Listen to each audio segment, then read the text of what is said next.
Le mot chrétien est tellement galvaudé, utilisé ça et là, sans sens profond, que quand tu acceptes Christ et que tu dis à ta famille que tu es chrétien et que tu vas vraiment à l'église, que tu te consacres, ils te disent que c'est bizarre. Souvent les gens te disent oui, je suis croyant, mais est-ce que tu as reçu Christ?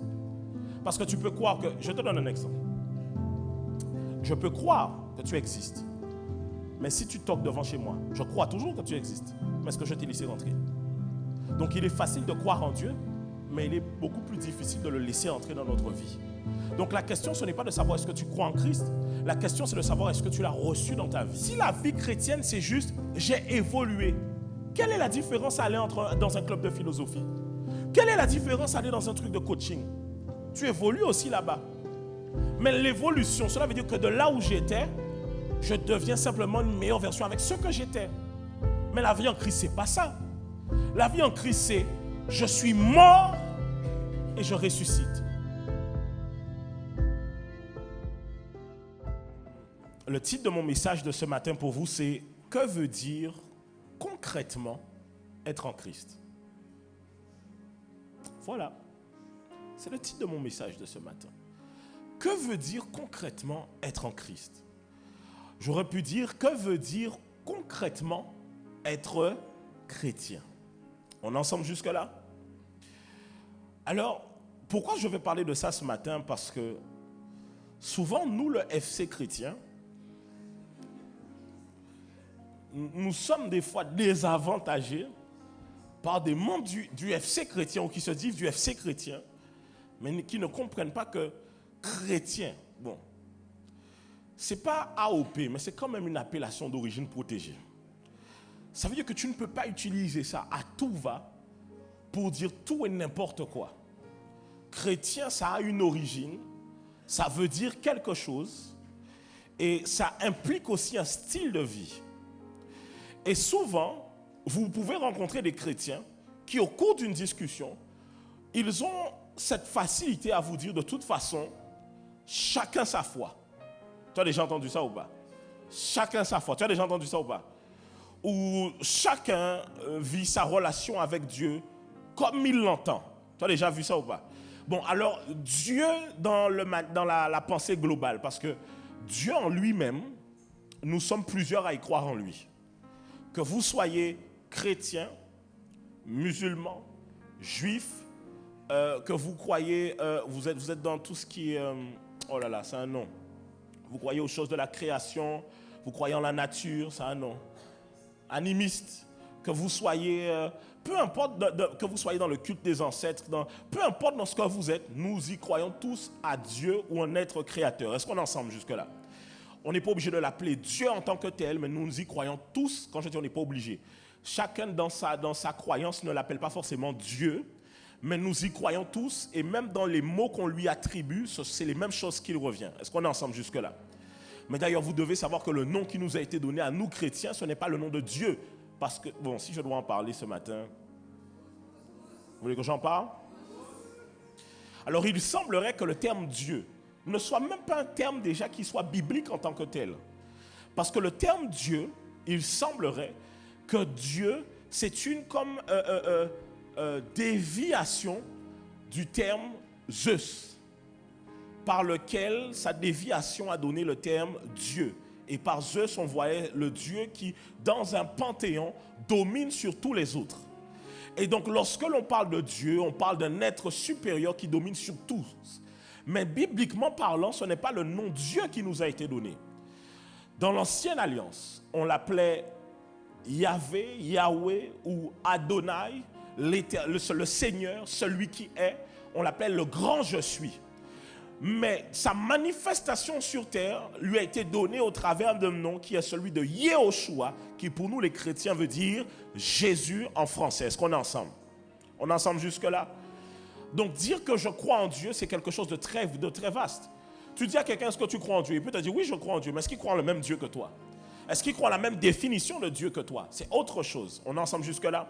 Maintenant, même parmi les gens qui se disent chrétiens, donc normalement, si tu es chrétien, c'est que tu crois en Christ. Chacun des fois a une définition différente de ce qu'il veut dire, je crois en Christ. Les gens par nature vous disent, je suis chrétien, mais lorsque vous observez la parole de Dieu et la parole de Christ et vous observez la vie de ceux qui se disent être chrétiens, vous voyez une différence notoire. Et c'est la raison pour laquelle aujourd'hui, on doit voir ensemble qu'est-ce que ça veut dire être chrétien. Ça veut dire quoi être en Christ? Est-ce que tout le monde ici peut juste lever la main en disant « Moi, je suis chrétien ». Être chrétien, comme j'ai dit, c'est peut-être pas AOP, mais c'est quand même AOP, d'appellation d'origine protégée, dans le sens qu'il y a des critères que l'on doit retrouver dans ta vie pour que tu puisses dire que tu es chrétien. Tu ne peux pas simplement dire aux gens « Je suis chrétien », alors que certains points que même Jésus lui-même a donnés, on ne les retrouve pas dans ta propre vie. Alors, on a un verset de base qui va nous aider ce matin. C'est 2 Corinthiens chapitre 13, verset 5. Il dit ceci. 2 Corinthiens 13, 5 dit ceci. Il dit, j'aimerais que vous puissiez m'aider à lire. Examinez-vous vous-même pour savoir si vous êtes... C'est l'apôtre Paul qui parle. Il dit, toi-même, prends le temps de t'examiner pour savoir si tu es réellement dans la foi que tu dis avoir. Il dit, éprouvez-vous vous-même. Ne reconnaissez-vous pas que Jésus-Christ est en vous, à moins que peut-être que vous ne soyez réprouvés. Alors ici, c'est tellement un peu littéraire que tu ne vas pas bien comprendre. Mets-moi la version français courant. Tu vas voir comment c'est un peu plus dur. Il dit, mettez-vous à l'épreuve. Examinez-vous même si vous vivez dans la foi. Vous reconnaissez que Jésus-Christ est, n'est-ce pas? Mais ensuite il dit, à moins que l'examen ne soit un échec pour vous. Cela veut dire que même la Bible nous recommande de s'asseoir et d'observer, de vérifier si on est véritablement un enfant de Dieu. Et si jamais tu ne peux pas, avec même les critères que je vais te donner, ce n'est pas une liste exhaustive, mais il y a des critères de base qu'on doit retrouver dans ta vie. Si jamais tu ne peux pas avec ça là, d'éprouver par A plus B que tu es chrétien, alors c'est que l'examen a échoué et tu ne l'es peut-être pas. Comment là, ton voisin, es-tu chrétien? Non, regarde-le bien, dis-lui, es-tu chrétien? Tu vas changer ta bio Instagram aujourd'hui. On est bon? On peut avancer? Alors la première question qu'on se pose, c'est d'où est-ce que vient alors ce terme chrétien? Le terme chrétien vient du grec Christianos.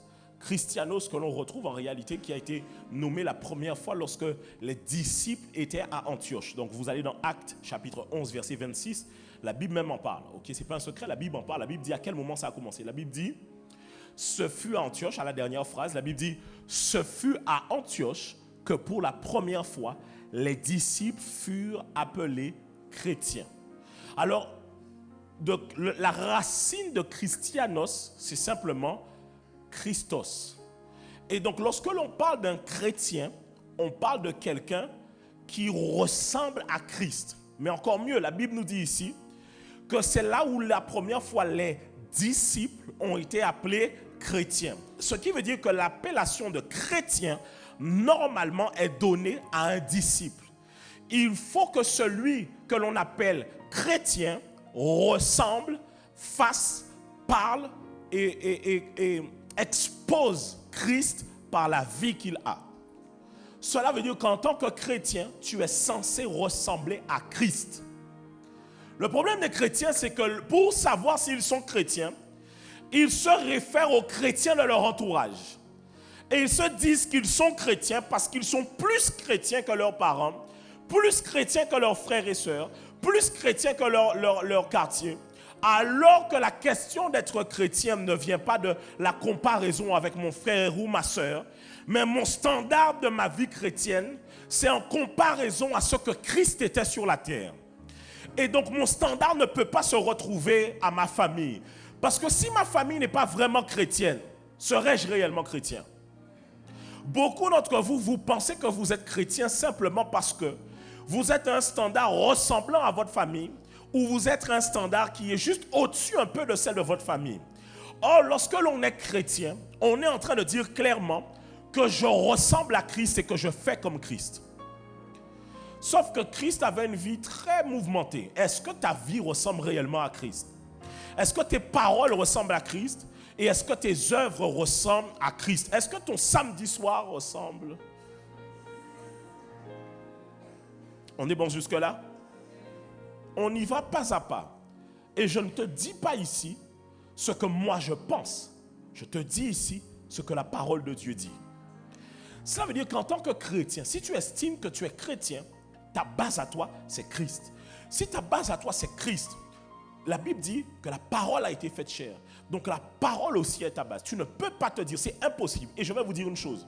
Ce matin, je veux que vous puissiez comprendre que peu importe la dénomination que vous avez, que vous soyez évangélique, adventiste, catholique, ou je ne sais quel iste que vous avez, ou quel hic que vous avez, ça ne change en rien si vous êtes chrétien et que vous n'appliquez pas la parole de Christ. On ne peut pas se cacher derrière « moi je suis de tel, moi je suis de tel, moi je suis de tel ». Peu importe la dénomination que tu as, si ta vie en Christ ne ressemble pas à la parole de Dieu, tu ne peux pas dire que tu es chrétien. I'm sorry, mais tu n'es pas dans l'équipe. Ça va jusque-là? Ça va jusque-là? Il y a quelqu'un qui se dit, mais comment il ose dire qui est chrétien? Laisse-moi tranquille.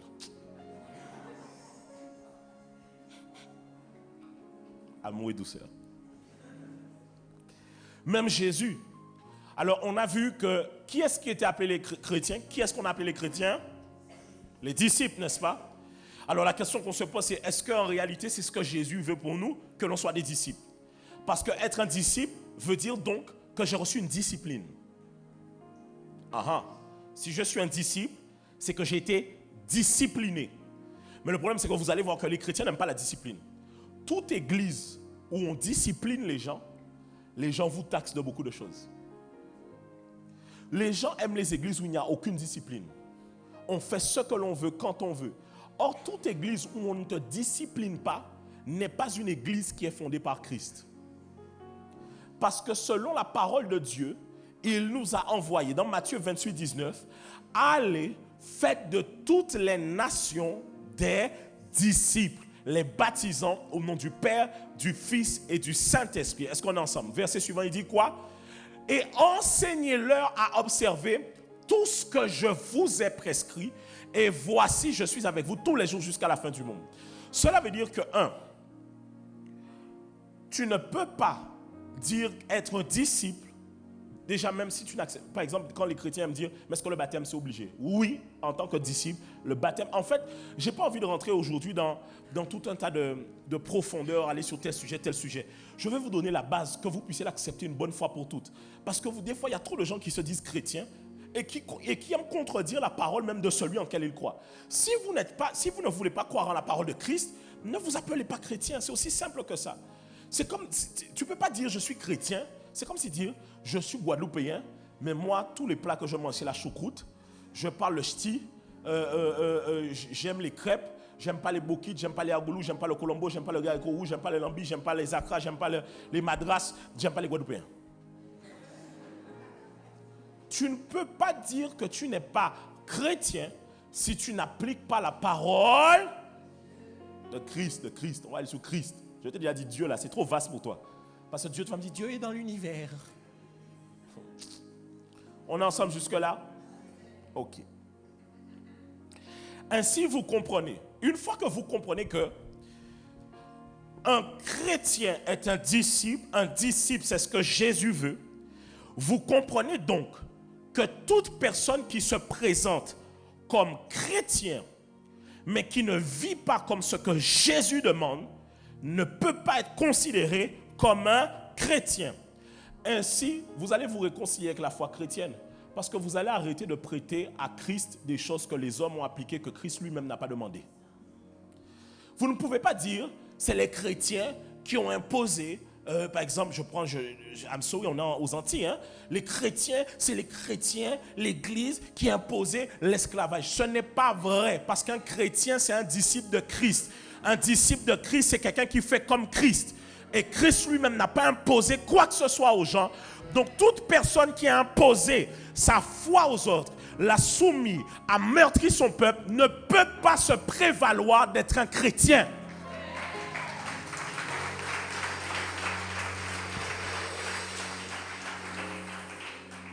Et le problème, c'est que l'appellation même chrétienne est tellement galvaudée que tout le monde dit qu'il est chrétien. Tu n'es pas chrétien si tu le veux. Ça n'a rien à voir avec toi. Dans le sens que je fais ce que je veux, mais je suis chrétien. Quand je dis tu n'es pas chrétien si tu le veux, c'est pas genre au bon vouloir, genre comme tu veux. C'est pas open bar, c'est pas un moulin. C'est pas parce que même tes parents t'ont amené à l'église que tu es chrétien. C'est pas parce que tu as grandi à l'église que tu es chrétien. Ça n'a rien à voir. Être un chrétien, c'est être un disciple de Jésus. Et être un disciple de Jésus, c'est être comme son... Quand je dis maître, comprenez bien. Parce que souvent, vous repartez dans des choses d'histoire, mais à l'école, vos enfants appellent leur professeur maître. Je parle de maître dans le sens quelqu'un qui te donne une maîtrise de ce que tu as. Donc, si je suis un disciple, j'ai un maître, un rabbi, un maître, un professeur, un mentor. Et c'est lui qui m'enseigne la vie et la discipline que je dois avoir chaque jour. Donc, pour savoir si je suis un chrétien, on observe celui qui m'a enseigné et est-ce que j'applique son enseignement. On est ensemble jusque-là? Dis à ton voisin, il n'y a pas de négociation avec ça. Non, dis-lui ça bien, dis-lui ça bien. Dis-lui, dans ce sujet-là, ça, il n'y a pas de genre, non, on va faire comme on veut. Tu sais, la Bible, c'est comme au McDo, tu prends le menu que tu veux. Guys, I'm sorry, c'est pas vrai, c'est pas vrai. Je suis désolé, on vous a présenté des fois une foi chrétienne qui est... Vous savez, des fois, écoutez bien. Le mot chrétien est tellement galvaudé, utilisé ça et là, sans sens profond, que quand tu acceptes Christ et que tu dis à ta famille que tu es chrétien et que tu vas vraiment à l'église, que tu te consacres, ils te disent que c'est bizarre. Pourquoi ils te disent, nous aussi on est chrétiens. Mais c'est pas comme ça. Non, le problème c'est pas que vous aussi vous êtes chrétien. Vous n'êtes pas chrétien mais vous ne le savez pas. Vous êtes dans l'ignorance. Et le terme de ténèbres, ça veut simplement dire ignorance. Vous vous imaginez le nombre de Guadeloupéens, parce que quand on sort les statistiques, on dit que oui, la Guadeloupe est en majorité chrétienne. C'est pas vrai. C'est pas vrai. La majorité des gens qui se disent chrétiens ne le sont que par tradition, mais ne sont pas réellement chrétiens. Un véritable chrétien, c'est quelqu'un qui a rencontré Christ. Est-ce qu'on est ensemble? Est-ce que ça commence par la tradition? Je dois vous le dire que pour certaines personnes, oui. Parce que même vous qui êtes évangélique, je vais le dire, même si vous êtes de la première génération de votre famille qui... Je ne suis pas tellement dans les trucs dénominations, mais vous savez, les hommes aiment quand même avoir des endroits où on peut mettre les gens. Donc même vous qui êtes évangélique, vos enfants vont rencontrer Dieu d'abord par tradition. Et ce n'est pas une mauvaise chose. Mais rencontrer Dieu d'abord par tradition ne doit pas être le terminus de ma vie avec Dieu. Mais on rencontre Dieu par tradition, c'est vrai. Par exemple, tu peux venir à l'église tous les dimanches par tradition, mais il y a un dimanche où Dieu t'attrape. Mais tu venais pas. La tradition, c'est quoi? Quelque chose que tu répètes comme ça, c'est une coutume chez toi. On est ensemble jusque-là? Ok, alors on va voir ensemble. Qu'est-ce que ça implique d'être chrétien? Je n'aurai pas forcément une liste exhaustive, mais on va le voir. Et je veux que réellement, au sortir de ce message, ce matin, je veux vraiment enseigner. Je prends le temps d'enseigner ce matin. Ok. Parce qu'en fait, le truc, c'est que beaucoup d'entre vous, vous ne venez pas la semaine. Mais ce genre de choses-là, des fois, je le dis la semaine. Mais comme vous ne venez pas la semaine, je dois me retrouver maintenant. Je vais faire l'inverse. La semaine, je vais prêcher, enseigner sur des choses plus. C'est pas que c'est pas profond ça. Mais je vais aller sur des choses qu'on n'a pas l'habitude de voir. Mais le dimanche là, je vais vous enseigner ça. Parce que vous aurez marron si maintenant. Je vous attrape le dimanche alors. On est ensemble? Ok. Allons dans Jean chapitre 1, verset 1 à 13. Et on va lire ensemble. Jean chapitre 1, verset 1 à 13. Tu as le verset Jean 1, 1 à 13. Il dit... Au commencement était la parole, et la parole était avec Dieu, et la parole était Dieu. Verset suivant. Elle était au commencement avec Dieu. On y va. Toutes choses ont été faites par elle, et rien de ce qui a été fait n'a été fait sans elle. Donc tout a été fait par la parole. En elle était la vie, et la vie était la lumière. On parle de Christ ici. Donc, dans la parole avait la vie, et dans cette vie il y avait la lumière. La lumière, c'est Christ. La lumière, lui, dans les ténèbres. Donc la lumière nous apporte la connaissance. Elle éclaire notre vie. Elle nous montre la voie à suivre. Et les ténèbres ne l'ont point reçu. Les ténèbres, c'est qui? Ceux qui ne sont pas en Christ, au temps de Jésus, ne l'ont pas reçu. Verset suivant. Il dit, il y eut un homme envoyé de Dieu. Son nom était Jean. Jean qui parle de lui-même. Il vient pour servir de témoin, pour rendre témoignage à la... Bon, tu sais, quand tu écris ta lettre, tu as le droit de parler de toi un peu quand même. C'est ta lettre quand même. Il vient pour un témoignage, il vient pour servir de témoignage, pour un témoignage à la lumière, afin que tous crussent par lui. Ensuite, il dit, il n'était pas la lumière. Donc Jean ne dit bien, je ne suis pas la lumière. Mais il parut pour rendre témoignage à la lumière. Cette lumière était la véritable lumière. Cela veut dire quoi? Il est en train de dire ici que dans le monde dans lequel nous vivons, il y a beaucoup de choses qui apportent une certaine lumière. Mais il explique ici que Christ est la véritable lumière. En d'autres termes, qu'est-ce qu'il dit? Il dit que dans le monde dans lequel on vit, il y a beaucoup de croyances, beaucoup de spiritualité, beaucoup de choses qui, d'une certaine manière, éclairent l'âme de l'homme pour lui permettre de comprendre certaines choses qui sont spirituelles. Mais ces choses qui éclairent l'âme de l'homme ne lui permettent pas de marcher dans la lumière. Parce qu'il y a des gens qui, certes, reçoivent une lumière qui éclaire leurs yeux spirituels, mais ça ne les amène pas dans leur vie quotidienne à marcher dans la lumière. Or, Jésus lui-même dit que, et au travers de Jean, il dit, vous ne pouvez pas dire que vous êtes de la lumière si vous marchez dans les ténèbres. Est-ce qu'on est ensemble? Donc oui, qu'on soit clair, hein, parce que tu sais, souvent, il y a des gens qui apprennent des choses dehors. Ils apprennent la gnose, ils apprennent l'ésotérisme, ils apprennent les choses secrètes, les choses occultes, même dans des loges. Et quand ils s'assoient des fois dans certaines églises, ils ont une espèce d'orgueil et fierté à vouloir dire que de toute façon le pasteur ne connaît pas les choses secrètes. Il faut nous laisser ici, c'est nous qui avons la vraie lumière. La lumière que vous avez n'est une lumière qui ne fait que corrompre les hommes et qui vous amène à marcher dans les ténèbres. Mais la lumière que nous avons en Christ, c'est une lumière qui éclaire notre âme, qui nous donne une direction sur notre vie et qui nous permet de savoir que dans l'éternité, nous serons avec Christ. Est-ce qu'on est ensemble? Il dit ici, c'est la véritable lumière. Il n'y a aucune autre lumière en dehors de Christ. La véritable connaissance se trouve en Christ. La véritable sagesse se trouve en Christ. Le véritable savoir se trouve en Christ. D'ailleurs, la plupart des nations dans le monde, une fois que la Bible est arrivée chez eux, vrai de vrai, ils ont compris qu'il y avait quelque chose là-dedans. Je parle des nations qui ont connu, avant la période de l'esclavage, quand certaines nations ont reçu la Bible, c'est comme si ça a été un éclairement pour beaucoup d'entre eux. Je vais même aller un peu plus loin. Pourquoi votre propre gadget des affaires que vous allez consulter avant, c'était la Bible qu'il utilisait? Parce que même le gadget des affaires sait que là-dedans, c'est la parole de Dieu. Et que comme la parole de Dieu, ce sont des principes qui régissent le monde dans lequel on vit, le gadget des affaires lui-même sait que même si c'est pour le mal, en prenant ça, c'est un outil, tu peux l'utiliser. Même dans les loges occultes, la parole de Dieu est utilisée. Oui, dans les loges occultes, la parole de Dieu est utilisée. Par exemple, lors de certaines cérémonies, certaines loges utilisent une épée flamboyante. Mais l'inspiration de l'épée flamboyante, ils l'apprennent simplement de l'épée flamboyante que l'on disait qui gardait le jardin d'Éden lorsque Adam et Ève ont été mis dehors. Même certains temples de loges, je ne vais pas citer certaines loges, ils ont 2 poteaux à leur entrée, tout comme lorsqu'on a construit le temple, il y avait 2 poteaux avec des noms bien précis. Cela veut dire que toutes les loges secrètes savent que la parole de Dieu, c'est la parole de Dieu. Les gadgets affaires savent que la parole de Dieu, c'est la parole de Dieu. Et je vais même vous dire, écoutez, guys, écoutez, il n'y a aucune spiritualité hautement spirituelle sur terre qui ignore ce qu'est la parole de Dieu. Il n'y a que les gens qui croient être allés sur Internet, ont juste découvert un article, qui pensent que, wow, la parole... Non, tu mènes une grande erreur. Même les plus sorciers occultistes n'ont jamais rejeté la parole. Ce sont les morts spirituels qui rejettent la parole. Mais même les plus grands sorciers ne la rejettent pas. Parce qu'ils savent, même Satan, quand il va voir Jésus, c'est la parole qu'il utilise. Est-ce qu'on est ensemble? On est ensemble jusque-là?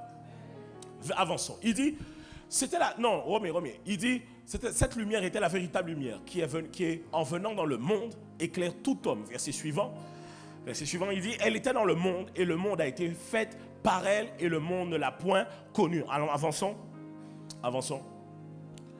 Elle est venue chez les siens et les siens ne l'ont point reçue. Mais à tous ceux qui l'ont, à ceux qui croient, en quel nom? En quel nom? Jésus, Yahushua, qui veut dire celui qui sauve. Emmanuel, Dieu est avec nous. Elle a donné le pouvoir de quoi? De devenir enfant de Dieu. Verset suivant. Lesquels sont nés non du sang, ni de la volonté de la chair, ni de la volonté de l'homme, mais de Dieu. Premier point. Être en Christ, c'est avoir cru en lui et le recevoir dans sa vie. Alors quand je dis croire en lui, ça veut dire quoi? Je dois comprendre qu'est-ce que Jésus représente pour la foi chrétienne. Jésus, c'est Dieu fait chair, manifesté sur terre pour le salut de l'humanité. Jésus n'est pas simplement le Fils de Dieu. Lorsque l'on dit même que Jésus est le Fils de Dieu, c'est dans le sens que Dieu s'est engendré au travers d'une femme. Mais Jésus n'est pas le Fils de Dieu dans le sens qu'il est inférieur à Dieu, mais c'est Dieu qui s'est engendré. Mais donc ce que l'on engendre, on appelle ça quoi? Un fils. Est-ce qu'on est ensemble? Ok. Donc Jésus c'est Dieu. Lui-même il dit, avant qu'Abraham ne fût, moi j'étais. Et il a vu quand Abraham a été formé.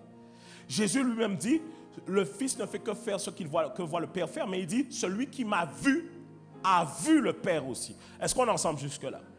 Jean même dit, au commencement était la parole. Pourtant le livre de Genèse commence de la même manière. Mais la Bible dit qu'elle est venue, en elle était la lumière et elle est venue parmi les hommes. On est ensemble jusque-là. Donc si je suis chrétien, je dois croire que Jésus, c'est Dieu manifesté sur terre. Regardez, je vais même vous prendre un autre verset. Un verset qui prophétisait la venue de Christ. Ésaïe chapitre 9 verset 5. Ésaïe 9 verset 5. C'est-à-dire que dès l'Ancien Testament, la notion du Messie qui vient, qui est comme Dieu, existait déjà. Regardez. Non, avance, verset 6. Mets-moi verset 6 pour que je vois. Ésaïe 9, 5, hein, c'est ça? 6, c'est 6. Il dit quoi? Car un enfant, un fils. Ensuite, il dit quoi? Et la domination reposera. On l'appellera quoi? 1. On l'appellera admirable. 2. Conseiller, c'est aussi le rôle du Saint-Esprit dans ta vie. Ensuite, il dit quoi? Qui est-ce qu'on appellera Dieu puissant? Il le dit ici. Un enfant nous est né, un fils nous est donné, et la domination reposera sur son épaule. On l'appellera admirable, conseiller, Dieu puissant. Et ensuite, il dit quoi? On est bon jusque-là? Et il dit quoi ensuite? Tout ça, en qui? En lui. Parce qu'il est la parole, le souffle, manifesté dans la chair pour le salut de l'humanité. Tu dois croire en ça. Si tu es là et tu commences à dire, non, mais moi, en fait, j'ai une conception de Christ, il faut nous laisser. C'est ça là. C'est-à-dire que même ça, franchement, même ça là, que ce soit évangélique, enfin, je vais mettre protestant, catholique, et je crois même orthodoxe, on est d'accord là-dessus. Ça là, on est d'accord là-dessus. Tu dois croire en lui, deuxièmement, tu dois croire, mets-moi le verset de Romains 19 que l'on prend d'habitude, Romains 19, Romains chapitre 10, verset 9. Romains chapitre 10, verset 9. Il dit, si tu confesses de ta bouche le Seigneur Jésus, et si tu crois dans ton cœur que quoi? Dieu l'a ressuscité des morts, tu seras sauvé. Car c'est en croyant du cœur qu'on parvient à la justice, et c'est en confessant de la bouche qu'on parvient au... Tu dois croire aussi que Christ est mort à la croix et ressuscité le troisième jour pour que tu sois sauvé. Les amis, et ça là, c'est non négociable. Il n'y a pas d'histoire que, oui, mais je connais des légendes que Christ n'a pas été à la croix, il a été remplacé par quelqu'un d'autre, des bêtises. Je vous explique pourquoi. Si Christ n'a pas été à la croix, qui est mort pour le pardon de nos péchés? Parce qu'il faut qu'une victime expiatoire soit donnée pour que nos péchés soient effacés. Et il était le sacrifice parfait pour que vous et moi, nous soyons sauvés. Cela veut dire que si la peine de prison que je devais recevoir, personne ne l'a pris à ma place, donc j'irai en prison. Donc si Christ n'est pas mort pour moi, j'irai en enfer. Mais la raison pour laquelle je ne vais pas en enfer, c'est simplement parce que quelqu'un a porté mes péchés à la croix à ma place. Est-ce qu'on est ensemble? Je dois croire aussi qu'aucun autre nom il n'y a aucun autre nom par lequel nous sommes sauvés. Aucun. Mais attention, il dit, mais à tous ceux qui l'ont reçu, mets-moi Jean 1,12, il dit, mais à tous ceux qui l'ont reçu, à ceux qui croient en son nom, il dit qu'ils l'ont reçu. Donc ce n'est pas seulement croire. Je dois croire en Christ, mais je dois le recevoir dans ma vie. Souvent les gens te disent, oui, je suis croyant, mais est-ce que tu as reçu Christ? Parce que tu peux croire que... Je te donne un exemple. Je peux croire que tu existes. Mais si tu toques devant chez moi, je crois toujours que tu existes. Mais est-ce que je t'ai laissé rentrer? Donc il est facile de croire en Dieu, mais il est beaucoup plus difficile de le laisser entrer dans notre vie. Donc la question, ce n'est pas de savoir est-ce que tu crois en Christ. La question, c'est de savoir est-ce que tu l'as reçu dans ta vie. Demande à ton voisin, tu as reçu réellement Christ? On avance pas à pas. On est bon? On peut avancer un peu plus loin? guys. Je t'ai dit ce matin, je t'enseigne. Acte 4, verset 12. Il dit, dans Acte 4, 12, voici ce que je dois croire. Dans aucun autre nom il n'y a de salut. Il dit, il n'y a de salut en aucun autre nom. Car il n'y a sous le ciel aucun autre nom qui a été donné parmi les hommes par lesquels nous devions être sauvés. Quand je suis un chrétien, je ne peux pas... Tu sais, moi, les chrétiens, il y a des chrétiens qui me choquent. Je pense que les chrétiens te choquent aussi. Hein. Ils te disent, moi, je crois que nous tous, on sera au paradis. Comme... C'est ça, j'ai dit, tu n'es pas dans l'FC chrétien. Tu ne peux pas être... En fait, tu dois accepter, sinon de dire, ouais, c'est effectivement, je comprends que je ne suis pas chrétien. Non, tu aimes tout ce qui tourne autour de la vie chrétienne. Parce que peut-être que par tradition, les chants, l'église, la communion fraternelle, tu aimes ça. Mais ce n'est pas ça. Tout ça, là, c'est la couleur que l'on donne au film en noir et blanc. Mais le film, là, ce n'est pas la couleur. C'est le contenu, c'est l'histoire, tout ce qu'il y a à l'intérieur dedans. Et tu ne peux pas être chrétien et croire qu'il y a un salut autrement que par Christ. Et il dit, il n'y a aucun autre nom. Cela veut dire que même, I'm sorry, je vous ai dit, ce n'est pas une question de dénomination. Ça veut dire que peu importe ta dénomination, il n'y a pas de salut parmi les saints.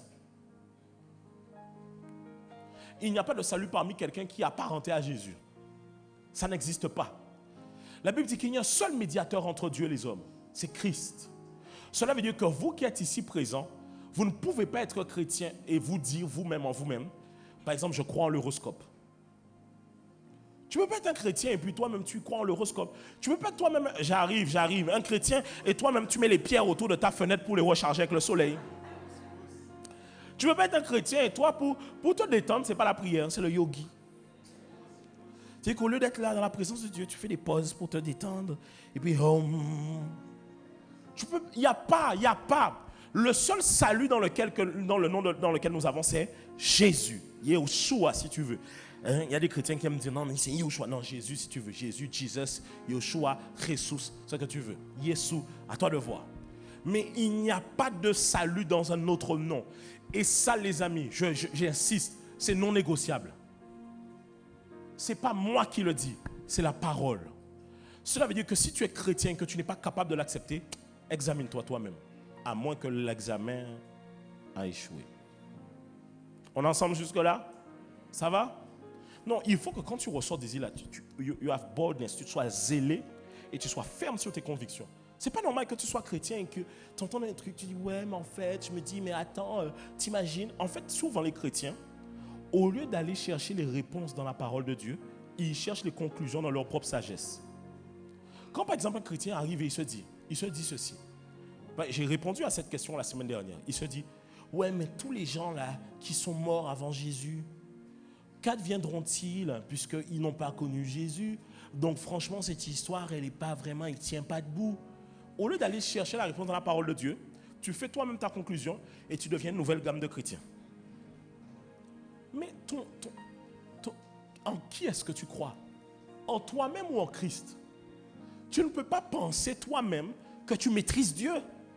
Et le problème, c'est que les chrétiens, vous pensez que vous maîtrisez tellement les choses spirituelles, alors que les choses spirituelles sont difficiles à maîtriser.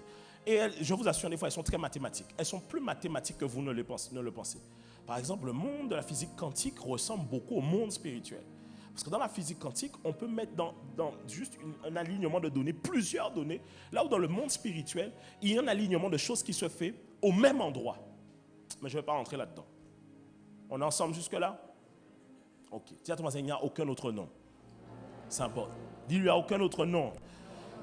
Un chrétien ne peut pas dire, je suis bélier, je suis capricorne, je suis lion, je suis... Mais comment toi-même? Toi, tu es bélier?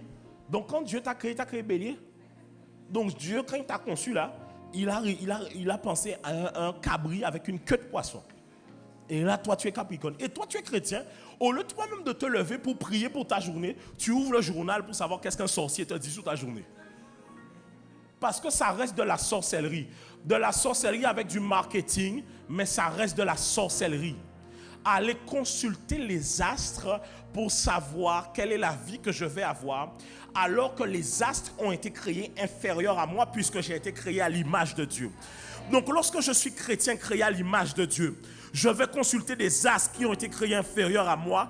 Je suis en train d'abaisser la création de Dieu pour lui dire que j'estime. Mais regarde même, tu sais la sorcellerie, c'est vraiment, tu sais, Le diable, quand il invente la sorcellerie, c'est pour se moquer des hommes. Parce que parmi toutes les transformations qu'il y a, c'est te transformer en chien.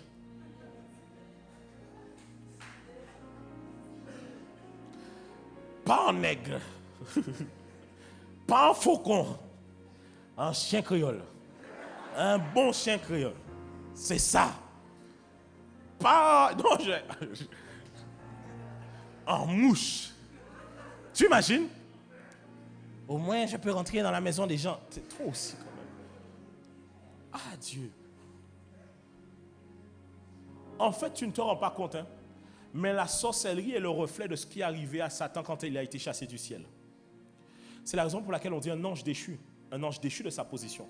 La sorcellerie t'amène à être déchu de la position que tu as vis-à-vis de Dieu. On peut avancer. Ensuite, je dois croire que tout genou fléchisse devant le nom de Jésus. Non négociable. Jusque-là, il n'y a pas de case que tu sais. Tu sais, quand tu fais un questionnaire, il y a des cases que tu n'es pas obligé de cocher. C'est non négociable. Non négociable. C'est pourquoi aussi Dieu l'a souverainement élevé et lui a donné le nom qui est au-dessus de tout nom, afin qu'au nom de Jésus, tout genou fléchisse dans les cieux, sur la terre et sous la terre, et que toute langue confesse que Jésus-Christ est Seigneur à la gloire de Dieu le Père. Deuxièmement, cela donne accès au... Vous voyez, hein, mais attends, on y va crescendo. Cela donne accès au fait de devenir enfant de Dieu. Parce que je dois vous le dire à vous qui êtes ici présents. En Guadeloupe et aux Antilles, nous sommes habitués à utiliser cette expression. Ah, c'est Timoun Bondier. Mais ce n'est pas vrai. On ne naît pas enfant de Dieu. On le devient. On ne naît pas enfant de Dieu. On le devient. Parce que l'homme, par la chute d'Adam, a été séparé de Dieu. Par le sacrifice de Jésus, est réconcilié avec Dieu. Et nous qui sommes réconciliés, nous avons le ministère de la réconciliation. Nous faisons ambassadeurs pour le royaume des cieux, afin de vous dire aussi, réconciliez-vous avec Dieu. Et voici ce qu'il dit. Remets-moi le verset Jean 1,12. Jean 1,12, il dit, mais à tous ceux qui l'ont reçu et à ceux qui croient en son nom, elle a donné qui? La lumière, le pouvoir de devenir enfant de Dieu. Dis à ton voisin, tu n'es pas né enfant de Dieu. Dis-lui ça. Tu deviens enfant de Dieu. Le truc, c'est que, chers chrétiens, je vais vous dire une chose. Si vous ne maîtrisez pas ça, même votre évangélisation va manquer de poids et de puissance. Parce que souvent, les chrétiens, vous aimez aller évangéliser les gens qui ont les plus mauvaises vies. Les prostituées, les drogués, les braqueurs, les impudiques notoires. Tu sais, tout le monde est impudique dans ton travail, mais tu vas chercher celui qui est le plus impudique. Celui que tu sais que oui, mais en fait, la vie chrétienne, ce n'est pas pour te donner une bonne morale. Ce n'est pas ça. La vie chrétienne, c'est d'abord pour que tu sois sauvé, que tu puisses échapper à l'enfer. Donc il y a des gens qui des fois se disent, je n'ai pas besoin de Christ parce que je ne mens pas, je ne vole pas, je ne tue pas, je ne fais pas ça. Mais même si tu ne fais pas tout ça là, sans Christ là, tu iras en enfer. Parce qu'il y a ce que tu ne fais pas que l'on ne voit pas, mais il y a ce que tu fais il y a ce que tu ne fais pas qu'on peut voir de manière visuelle. C'est-à-dire on voit que tu mens, on voit, et ça tu ne le fais pas. Mais tout ce que tu fais là, qu'on ne voit pas derrière les rideaux. Tu peux ne pas voler, tu peux ne pas mentir, mais combien de fois tu as déjà couché avec les gens dans ta tête? Ah oui. Combien de fois tu as déjà assassiné tes collègues? Ton collègue t'a dit un truc, tu as déjà imaginé sa tête sur la machine à café, ping, ping, ping. Tu as dit, mais ça n'a pas été chrétien, tu es fin battre les autres en entreprise à ça. Tu dis, ça n'a pas été chrétien, tu es chez les gens physiques. Bouille, tu tournes, papa!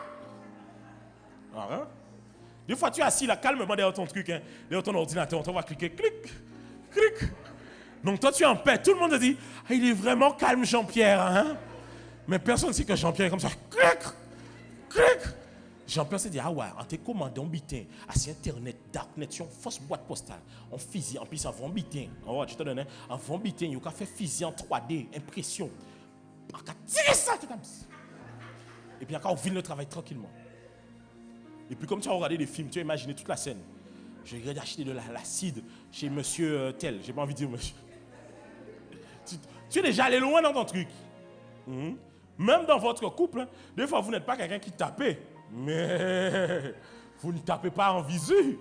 Mais dans votre tête ici, là. Elle vient te dire, bébé, tiens, voici le repas, tu goûtes.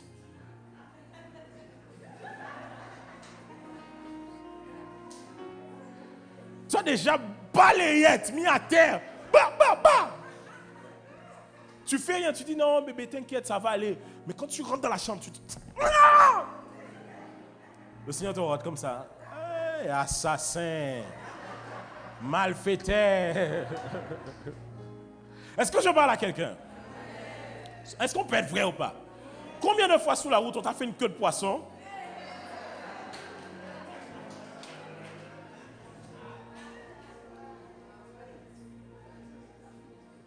Tu as envie de dire, fini! Maman, ni assurance ou?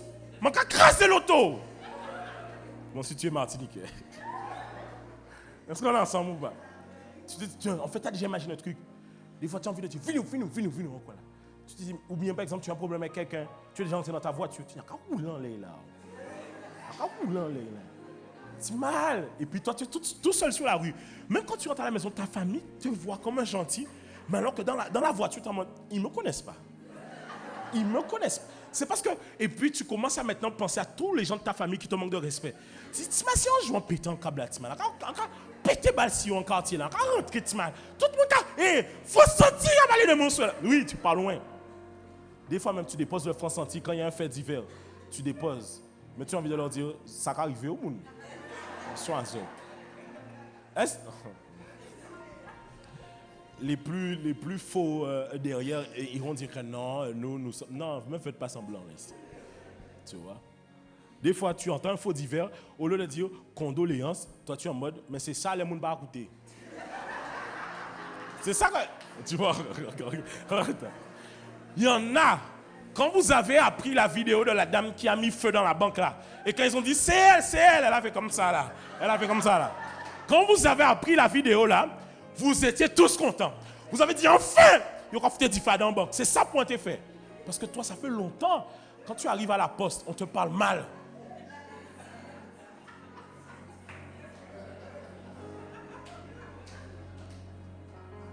Et tu dis, hein, comment on dit ça? C'était quoi l'expression? Entends. Non. Entends Sorin. Tu dis, entends Sorin, t'es à péton bon là. Tu regardes. Même le gars de la sécurité, tu le regardes fâché. Avec ton petit corps, hein. Tu t'imagines beaucoup de choses avec ton petit corps là. Mais tu vas rien faire. Ton petit corps là, comme ça. Là. Tu as besoin du salut. Ah, Dieu. Dis à ton voisin, on ne naît pas enfant de Dieu. Dis-le, on ne naît pas enfant de Dieu. Tu dois comprendre ça, on ne naît pas enfant de Dieu. On le devient. Tu ne peux pas juste dire, je suis un enfant de Dieu. Moi, ma mère m'a élevé dans ci, on m'a baptisé, on m'a fait ci. Même ton baptême, I'm sorry, je dois te le dire. Et ça n'a rien à voir avec une dénomination. Si ça se faisait chez les évangéliques, là, d'ailleurs, chez les protestants, ça se fait. Il y a une branche des protestants qui font les baptêmes des bébés. On les appelle les luthériens. Ils étaient auparavant catholiques. Mais c'est après eux qu'il y a eu naissance les baptistes qui ont commencé à baptiser les gens en âge de comprendre. Mais les luthériens, ce sont les protestants qui font toujours les baptêmes des bébés. Alors même eux, je pourrais leur dire ça, le baptême des bébés n'est pas valable devant Dieu. C'est pas valable. Toi qui es baptisé là alors que tu étais bébé, tu n'es pas encore disciple. Tu as joué au jeu. Tu as marqué beaucoup de buts alors qu'il n'y avait aucun joueur sur le terrain. Et tu dis, j'ai gagné. Tu n'as rien gagné. Il faut aller refaire ton baptême. Ton baptême bébé, ton baptême bébé ne compte pas. Tu peux avoir le certificat que tu veux, les photos que tu veux, ça ne compte pas. C'est comme si on t'avait marié alors que tu étais bébé. Et tu imagines quand tu te grandis, tu découvres que la Gaule, elle n'est pas... Ton baptême de bébé ne compte pas. Jésus lui-même ne s'est pas fait baptiser bébé. Je crois que la notion de doctrine du pédobaptême, elle est reposée sur quand Pierre dit, je crois à Corneille, crois au Seigneur Jésus et tu seras sauvé, toi et ta famille. Donc les gens se disent que si les parents sont chrétiens qui baptisent leurs enfants, c'est fait. Non, parce que le baptême doit être un choix personnel que chacun fait de sa propre vie. Par contre, nous présentons les enfants à Dieu. Mais si tu as été baptisé bébé, je ne te répète cela. Tu ne peux pas me prendre aucun verset pour me prouver le contraire. Aucun. La seule chose qui fait que quand tu es baptisé bébé, tu as envie de rester là-dessus, c'est la tradition. Or, la tradition ne sauve pas. Ton baptême bébé ne compte pas. Jésus s'est baptisé à 30 ans. 30 ans. 30. Ça ne compte pas. Demande à ton voisin. Est-ce que tu t'examines là maintenant? Là? Tu es sûr?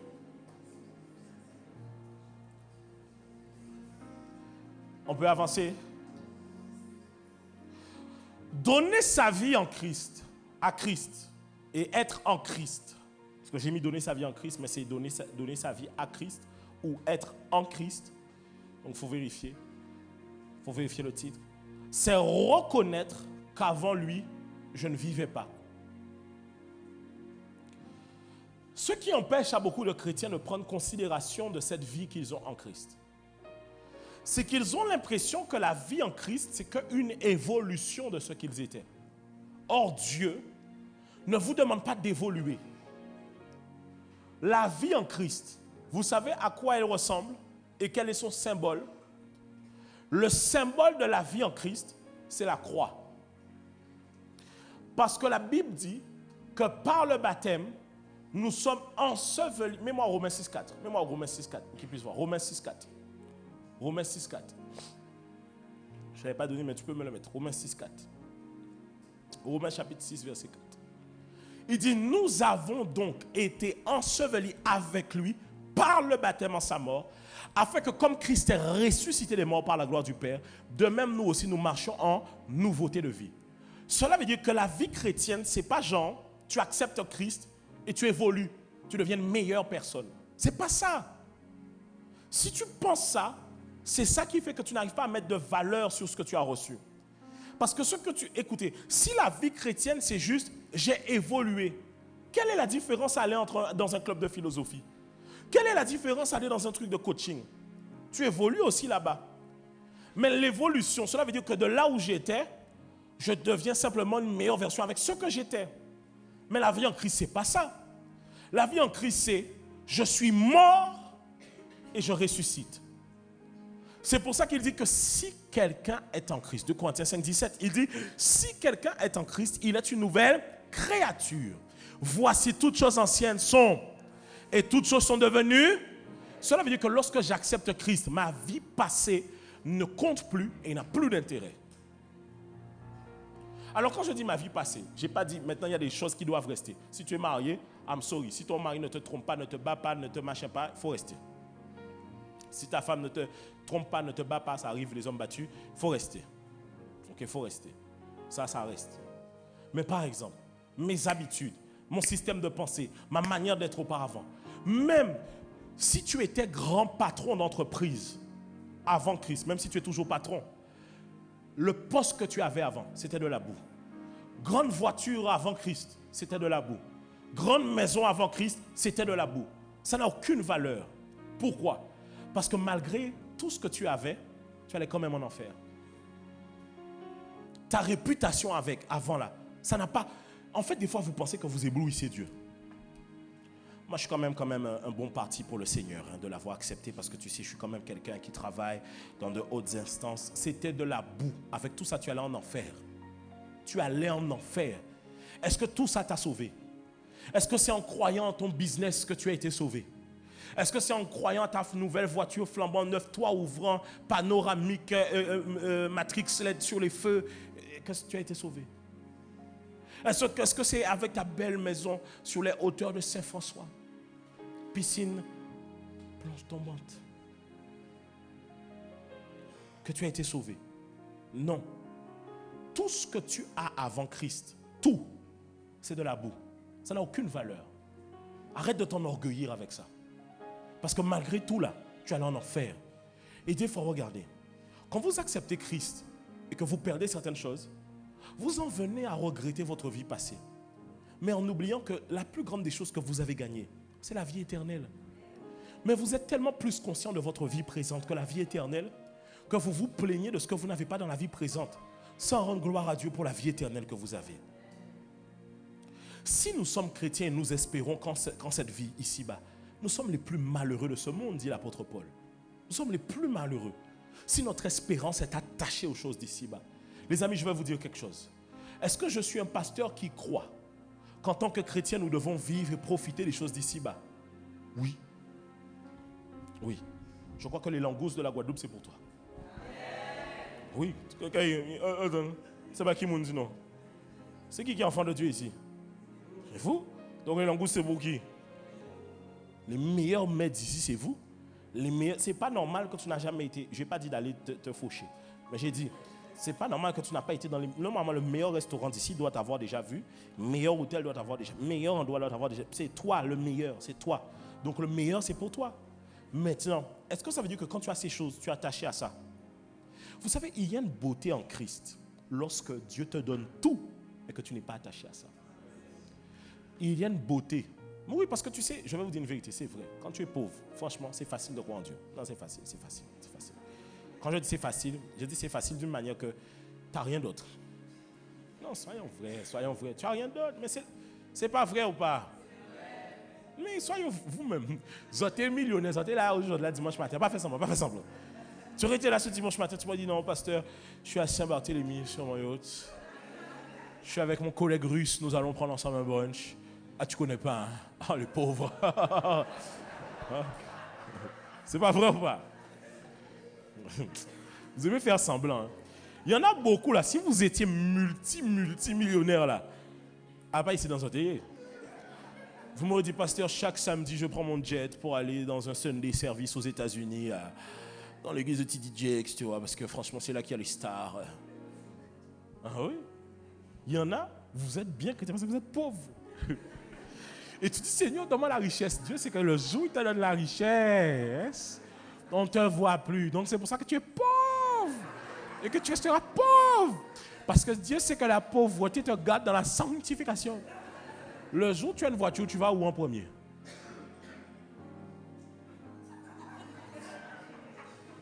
Tu te rappelles d'un ou d'une ex que tu avais à bouillante? Mais il y a une beauté dans le fait de voir quelqu'un.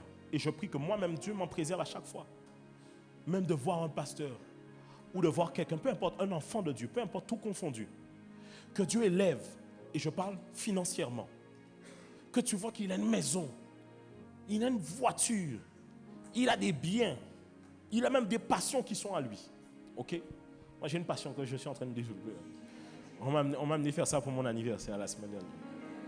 J'étais faire du golf. Hein? J'ai changé le statut. Quand tu vas là-bas, faut mettre le polo, hein, tu vois. Il faut faire comme ça. Bonjour, hein. Est-ce qu'on est ensemble? Mais c'est une beauté. Écoutez, guys, moi, par exemple, personnellement, j'aime les belles choses. Il y a des choses pour lesquelles je suis passionné. Ok? Il y a des choses pour lesquelles je suis passionné. J'aime certaines choses. Par exemple, je ne vais pas dire ce que j'aime bien. Sinon, j'aime les belles choses. Vraiment, j'aime les belles choses. Il y a des choses pour lesquelles je suis passionné. Mais par contre, qu'on soit clair, je vous assure, hein, je n'abandonnerai pas Dieu pour ça. Franchement, Dieu, en fait, quand moi je demande un truc à Dieu, sincèrement, c'est soit des fois, alors des fois c'est des choses vraiment purement personnellement. Je dis à Dieu, bon, j'aimerais bien manger avec ça, franchement. Et je ne fais même pas de ça un sujet de prière, hein, c'est juste dans mon cœur.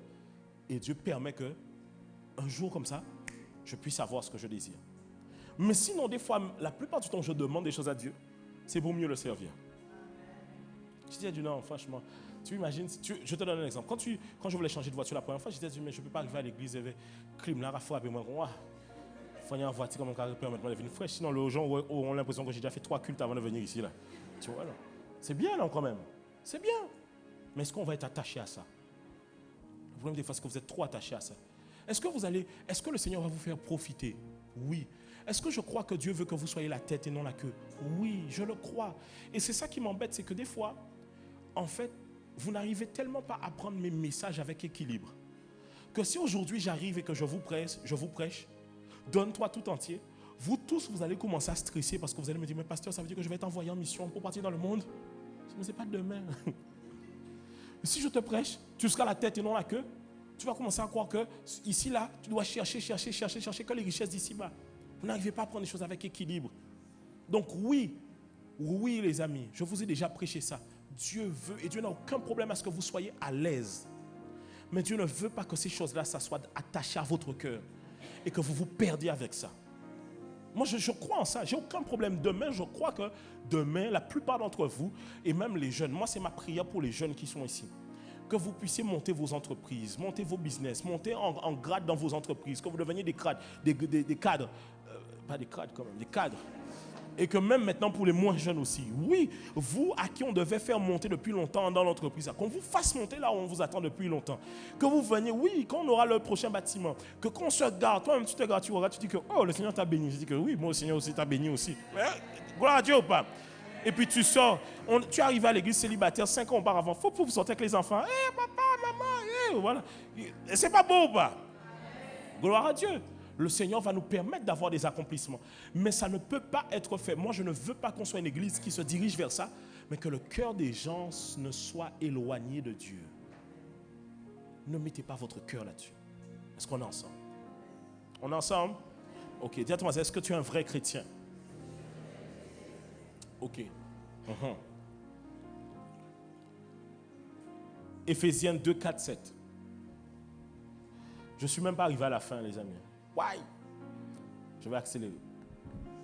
Mais Dieu qui est riche en miséricorde à cause du grand amour dont il nous a aimés, il a fait quoi? Nous qui étions morts par nos... Alors vous devez comprendre que le terme où on dit « j'ai donné ma vie à Christ », c'est un terme qui est un peu... c'est un abus de langage. Parce que tu n'avais aucune vie que tu pouvais donner à Christ. Tu étais mort. Tu étais mort. Tu dis, j'ai donné. Quelle vie que tu avais? Tu allais en enfer. Tu as juste donné ta mort à Christ pour qu'il te donne la vie. Il a fait un échange à la croix. Il s'est fait châtier afin que je sois justifié. Il a été maudit afin que je sois béni. Il a pris ce que tu avais. Tes malédictions. Le fait que tu sois mort. Il a pris à la croix. C'est ça la croix. Jésus vient. La croix, c'est une transaction dans le monde spirituel. C'est Dieu qui prend tous tes péchés et tes fardeaux. Il les prend. Mais comme lui, il est sans péché, il ressuscite. Mais il les prend. Pour que toi, tu ne puisses pas être condamné à cause de ces choses. On peut avancer. Il dit, nous a rendus à la vie. Ça veut dire que là, en Christ, il nous a rendus à la vie avec Christ. C'est par grâce que vous êtes sauvés. Verset suivant. Il nous a ressuscités ensemble. Il nous a fait quoi? Dans où ça? Ça veut dire que tu es physiquement ici, mais spirituellement, tu es assis dans les lieux célestes. Est-ce que tu comprends ça? Tu es assis dans les lieux célestes. Ça veut dire que, guys, en fait, voici, et c'est là que tu comprends pourquoi je te dis tout à l'heure que consulter l'horoscope, c'est des bêtises. Nous sommes au premier ciel. On est d'accord? Au deuxième ciel, il y a tout ce qui est le monde spirituel, les sorciers, les astres, tout ce qui a trait au monde spirituel et au deuxième ciel. Au troisième ciel, c'est le quartier général de Dieu. Mais toi, spirituellement, tu es assis où? Ensemble avec Christ dans les lieux? Donc toi, tu es assis où? Les astres sont où? Donc toi, tu descends au deuxième ciel pour aller voir comment tu es. Toi, tu plonges au deuxième ciel pour aller dire, je vais voir qui je suis. Alors que tu es déjà haut. Le secret que Dieu nous a donné pour pouvoir armer nos journées, c'est de prier pour nos journées. C'est le secret qu'il nous a donné. Commander à l'aurore au matin. On peut avancer? Ce n'est donc pas une question d'embellissement de votre vie passée, mais une nouvelle vie qui s'offre à vous.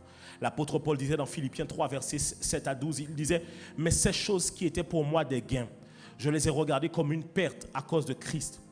Et même je regarde toutes choses comme une perte à cause de l'excellence de la connaissance de Jésus-Christ, mon Seigneur, pour lequel j'ai renoncé à tout. Et je le regarde comme de la boue, afin de gagner Christ et d'être trouvé en lui, non avec ma justice. » Ça veut dire de dire que moi je suis juste, je n'ai pas péché. Non, pas ma justice. Mais celle qui vient de la loi. Non. Mais avec celle qui s'obtient par la foi en Christ, la justice qui vient de Dieu par la foi. Afin de connaître Christ et la puissance de sa résurrection et la communion de ses souffrances, en devenant conforme à lui dans sa mort. Dis avec moi, dans sa mort. Pour parvenir, si je puis, à la résurrection d'entre les morts. C'est-à-dire que quand il reviendra, que je puisse ressusciter aussi. Parce qu'avant l'enlèvement, les morts en Christ doivent ressusciter. Ce n'est pas que j'ai déjà remporté le prix ou que j'ai déjà atteint la perfection, mais je cours pour tâcher de le saisir, puisque moi aussi j'ai été saisi par Jésus-Christ. L'apôtre Paul même dit, il court, il court. Voici un homme qui est en train déjà de servir Dieu, mais il dit qu'il court. Ça veut dire qu'il est en train de dire, il fait tout pour ne pas perdre ce salut. Mais des fois, nous les chrétiens, on pense que c'est déjà obtenu. Et on mène une vie en ce... Guys, je vais vous dire.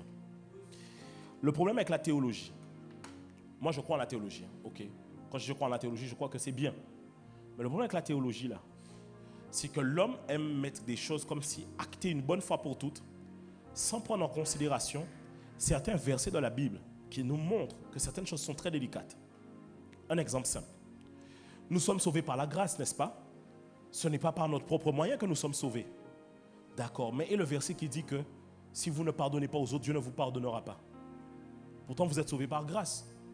Mais si vous arrivez au ciel et que vous ne pardonnez pas aux gens qui vous ont fait du mal, allez-vous être pardonné là-bas? Vous voyez? C'est ça le problème avec le truc figé. Parce que quand on dit aux gens, vous êtes sauvés par grâce, dans ta tête, tu es juste en mode, c'est bon, je suis sauvé. Mais non, tu dois comprendre que, parce que pourquoi? Voici là où il y a une théologie équilibrée. Certes, nous sommes sauvés par grâce au moyen de la foi, mais la foi que j'ai doit manifester des œuvres, parce que les œuvres, la foi sans les œuvres est une foi qui est morte. Cela veut dire que si je dis avoir la foi, mais que cette foi ne me fait pas manifester des œuvres, quoi? Porter un style de vie, ce n'est pas vrai, je n'ai pas la foi. Parce que c'est au fruit que l'on reconnaît un arbre. Maintenant, rappelez-vous, je vous l'ai toujours dit, on dit que l'on perd la foi, le salut en renonçant à Jésus-Christ. Mais la Bible dit qu'il y a des gens qui renoncent à Christ par leurs œuvres, le style de vie qu'ils ont. Cela veut dire que tu peux perdre ton salut par un style de vie que tu as. Si tu as un style, je crois que c'est dans Tite 1,16. Tite 1,16, ils disent sont abominables d'aucune bonne œuvre, abominables, incapables d'aucune bonne œuvre. Ils le renient par leurs œuvres. Il dit, ils font profession de connaître Dieu, mais ils le renient par leurs œuvres, étant abominables, rebelles, incapables d'aucune bonne œuvre. Ça veut dire que tu peux dire, j'ai accepté Jésus dans ma vie. Tu peux avoir fait ton baptême, mais si dans ta vie de tous les jours, tu ne mènes pas une vie en adéquation, je ne parle pas une vie de perfection, mais je parle, tu mènes une vie où tu t'en fiches, tu pêches comme tu veux, tu deviens même sensible au péché. Guys, quand tu vas entendre la trompette, pom, pom, tu vas sauter, rien ne va se passer. La trompette va sonner, pom, pom. Tu vas tes enfants partent. Toi, tu vas comme ça. Tu vas rester. Tu vas rester. Parce que vous prenez la vie chrétienne au hasard. Vous pensez que c'est la blague. Guys, Jésus a payé de son sang pour nous à la croix. Ne prenez pas ça à la légère. Dis avec moi, c'était de la boue. Ton business là, c'était de la boue. Tes relations, c'était de la boue. Ta fame, ta popularité, c'était de la boue. Tout ça devant Dieu, c'était de la boue. Ensuite, je vais avancer très rapidement. C'est reconnaître qu'en lui, j'ai la vie éternelle. Je dois reconnaître que pour être sauvé, c'est en Christ. Jean 3,16, car Dieu a tant aimé le monde qu'il a donné son Fils unique afin que quiconque croit en lui ne périsse point, mais qu'il ait la vie éternelle. Être en Christ, c'est aussi prendre conscience de la dimension du Seigneur. Et là, je veux faire un point d'arrêt là-dessus. Luc 6,46. Qu'est-ce qu'il nous dit? Il dit, pourquoi m'appelez-vous Seigneur, Seigneur, et ne faites-vous pas ce que je dis? Il y a des gens, c'est au moment du malheur, vous dites Seigneur. Mais quand tu dis Seigneur, ça veut dire quoi? Seigneur, cela veut dire qu'il a une seigneurie. Sa seigneurie, c'est sa propriété. Donc quand je dis Seigneur Jésus, même quand je dis Adonai, je suis en train de dire je suis sa propriété. Si jamais tu ne fais pas ce que Dieu te demande, Christ te demande, c'est une réalité et ça c'est non négociable, tu ne peux pas dire que c'est ton Seigneur. Parce que ton Seigneur, tu dois accomplir ce qu'il attend de toi. Des fois vous utilisez des mots par tradition, mais vous ne comprenez pas ce que ça inclut. Être en Christ, c'est aimer Christ. Dis avec moi, c'est aimer Christ. Mais aimer Christ, c'est garder ses commandements. Jean 14, 21. Celui qui a mes commandements et qui les garde, c'est celui qui m'aime. Et celui qui m'aime sera aimé de mon Père. Je l'aimerai et je me ferai connaître à lui. Ça me fait rire beaucoup, autant de chrétiens comme ça. Tu sais, des fois maintenant, je vous assure, hein, ça me fait rire. C'est du sarcasme. Je rencontre beaucoup de chrétiens des fois, et je dis ça, les années ont amené la qualité des chrétiens à baisser énormément. Auparavant, un chrétien pouvait se sentir coupable parce qu'il a fait un bisou sur la joie à quelqu'un. Tu vois, non? Il fait un bisou sur la joie à un go qu'il aime bien. Il sent la culpabilité en lui. Il dit, mince, j'ai péché. Il va aller voir le prêtre catholique. Pardonnez-moi mon Père, parce que j'ai péché contre vous et contre le ciel. Dis, je vous salue Marie. Dis notre Père. Il dit, amen. Tu sais, mais même si c'était la religiosité, parce que c'est pas par 10 que tu es sauvé. C'est pas vrai ça. C'est pas comme ça non plus que tu es pardonné. Mais en fait, il avait une conscience que c'était pas bien. Alors est-ce que je dis que faire les bisous sur la joue, tu vas aller en enfer? Non, j'ai jamais dit ça. S'il te plaît, ne dis pas ce que j'ai dit. Mais je dis qu'avant, il y avait une conscience de certaines choses qui étaient beaucoup plus élevées. Par exemple, avant, une chrétienne ne se disait pas, genre, je vais aller chez un frère. Genre comme ça, quoi. Des fois, tu dis aux gens, même, vous êtes tombés? Oui. Où ça? Chez lui ou chez elle? Ok, mais comment vous êtes retrouvés là-bas? Non, mais c'est ça la première question. Qu'est-ce que tu vas faire chez lui, chez elle, quand il n'y a personne? Vous pensez que vous allez faire quoi? Vous n'avez pas le verset qui dit la chair est faible? Genre, vous allez arriver, vous allez faire, oh, et si on priait, on cherchait le Seigneur maintenant? Oh, je sens l'onction. Vous pensez que c'est ça que vous allez faire?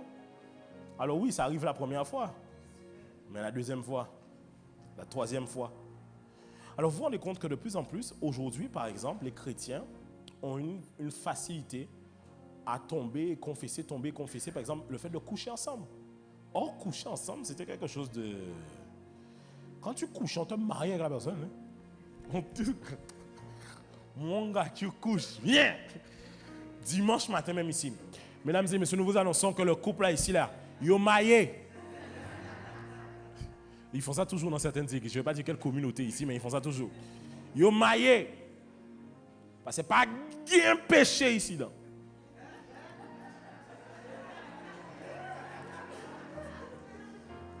On est bien péché. On fait ça toujours. Hein. Dans certaines églises vraies, tu pêches là aujourd'hui. Là. On t'amène sur l'estrade le dimanche. Hein. Maintenant, on regarde les gens. On t'amène dans le bureau. On te réprimande. On te suspend entre quatre murs. Oh, le pasteur m'a blessé. Alors qu'avant, on amenait les gens ici et on venait, on t'amenait. Le couple qui est tombé là, ceux qui ont péché, on les amenait ici et on leur disait, parlez! Et il se passait le micro. Alors, Charles-Henri et moi, c'était ça. Hein? C'était pas ça? Et puis tu avais honte. La conscience. Dis fort. Parce que si sortez sa feuille, c'est qu'elles n'ont pas honte. Dis fort. Mais aujourd'hui, un chrétien, je t'appelle parce que là, j'ai un bad mood. Il y a quoi? On a couché ensemble, quoi.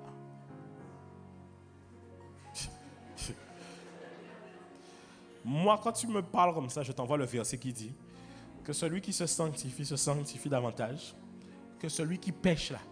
Pêche davantage. Il faut pêcher. Un jour, tu vas être dedans là. Le ciel va venir nous enlever. Il faut quoi? Tu vas dire, papa, pam, pam. C'est trop tard. Tu vas être dedans là-bas, là. C'est là que l'enlèvement a lieu. Tu auras bien honte. Quand tu vas sortir, tes camarades vont te dire, mais c'est pas toi qui parlais de Jésus, tout ça ici. Pourquoi tu vas enlever? Hein? Tu vas donner quelle excuse? Vous n'avez pas peur de Dieu. Je dis maintenant, les gens font des choses, mais ils n'ont aucune conscience, ils n'ont aucune crainte de ça. Pourtant, il dit, remets-moi le verset, Jean 14, remets-moi le verset. Il dit quoi? Celui qui a même commandement et qui les garde, c'est celui qui m'aime. Combien de gens disent j'aime Jésus? Vous n'aimez pas Jésus, vous aimez juste ce que Jésus vous a fait. Genre en mode, il vous a sauvé. Mais vous n'aimez pas Jésus pour ce qu'il attend de vous. Vous savez, le langage d'amour, c'est aussi pour Dieu. Hein? Dieu a deux langages d'amour. Tu vois? Donner et obéir. C'est ces deux langages d'amour. Oui, parce que Dieu, quand il t'a aimé, il t'a donné. Ok? Donc Dieu aime le fait qu'on lui donne aussi. Quoi que ce soit. Mais il aime le fait qu'on lui donne. Mais deuxièmement aussi, l'obéissance. Ça fait partie du langage d'amour de Dieu. C'est-à-dire que si Dieu, tu dis que tu l'aimes, mais que tu n'obéis pas, tu ne l'aimes pas. Sois vrai avec toi-même, tu ne l'aimes pas. Alors, vous savez, pourquoi je vous prêche ça ce matin? Si vous n'arrivez pas à faire ce constat-là, vous n'avez pas de bons sujets de prière.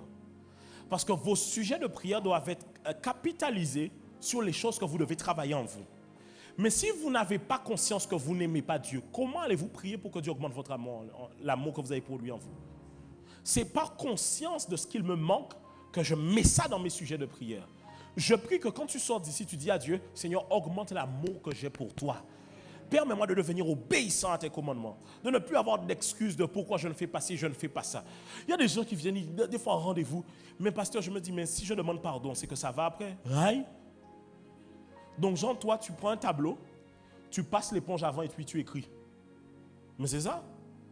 Avoir la conscience que je vais demander pardon et pécher et ensuite demander pardon, c'est effacer déjà un tableau alors qu'il n'y a rien et ensuite écrire dessus et croire que... Mais non, ce n'est pas comme ça que ça fonctionne. On ne joue pas avec le péché. D'ailleurs, vous devez prendre conscience qu'en Christ, quand vous péchez, c'est un choix. Vous n'êtes jamais soumis au péché. Les païens sont soumis au péché, mais vous n'êtes pas soumis au péché. Quand vous péchez, là, c'est parce que vous le vouliez. D'ailleurs, il faut changer l'expression. Arrêtez de dire que vous êtes tombé. Vous n'êtes pas tombé. Tomber, c'est un accident. Vous avez plongé. Tomber, c'est genre, tu marches et hop, tu tombes. Mais quand vous avez programmé le rendez-vous, ce n'est pas tomber. Dis à ton voisin, est-ce que ton examen se passe bien?